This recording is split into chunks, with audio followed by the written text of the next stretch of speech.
Hello and welcome to another session of Dr. Barbara Miller's NCLEX review, or the State Board of Nursing review. Today we're going to be talking about congenital heart anomalies. These conditions you will see in pediatric nursing. So the first one we're going to talk about is defects with increased pulmonary blood flow. You do have three types of defects that there's an increase in the pulmonary blood flow. The first one is patent ductus arteriosus. Okay, so what is that? It's failure of the fetal ductus arteriosus to close within minutes or a few days after birth. The defect may vary in size. Some could be larger, some could be smaller. So what's the hemodynamic of patent ductus arteriosus? Blood shunt from the aorta to the pulmonary artery, like a left to right shunt. Oxygenated blood, that's the aorta, mixed with deoxygenated blood, pulmonary artery. What are some clinical manifestations of patent ductus arteriosus?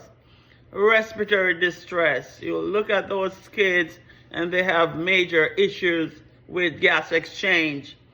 They will have a murmur, machine hum, H-U-M, bounding pulse. They will have widening of the pulse pressure. They are poor feeders, okay? They could have asymptomatic or signs of heart failure. What are the treatments for patent ductus arteriosus?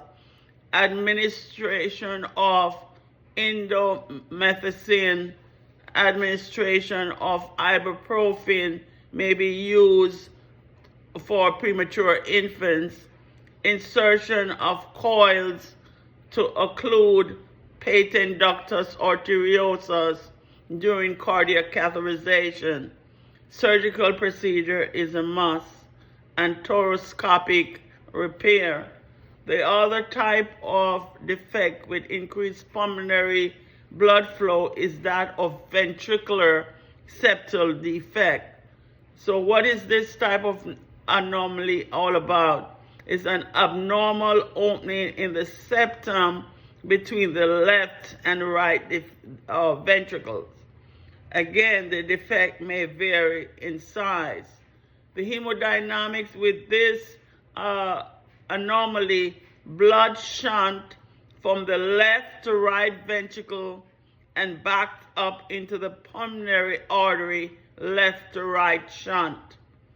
Oxygenated blood, left ventricle, mixed with deoxygenated blood, right ventricle, and is pumped back into the lungs instead of the body. Increased pulmonary vascular resistance, right ventricular become hypertrophy, potential for enlargement of the right atrium. So what are some clinical manifestations of ventricular septal defect?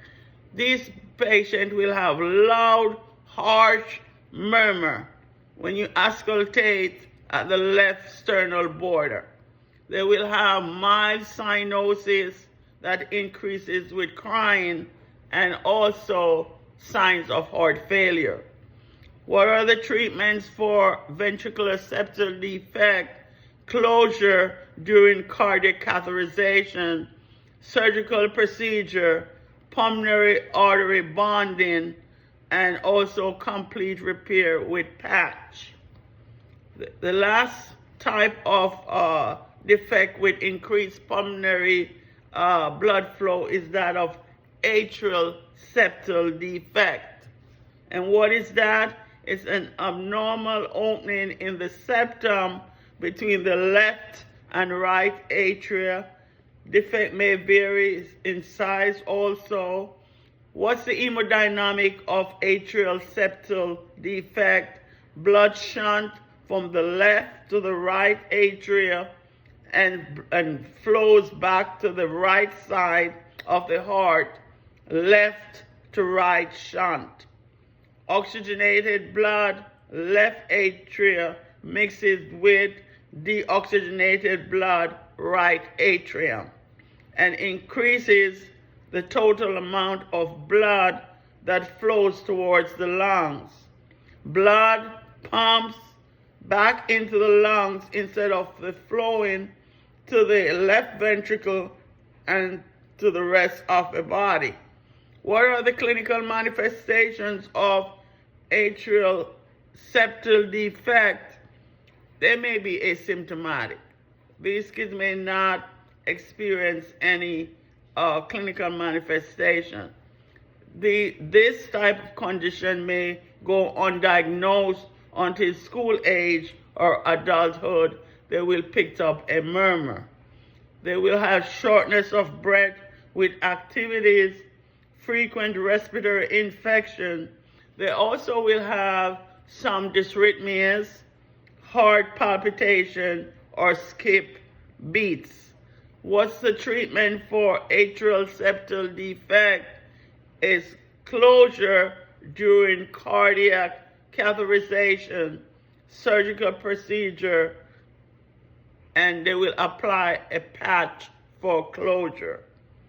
Thank you for watching this short video on defects with increased pulmonary blood flow in children. Thank you for listening. Please like, share, and subscribe to the channel to help it grow. See you in another video.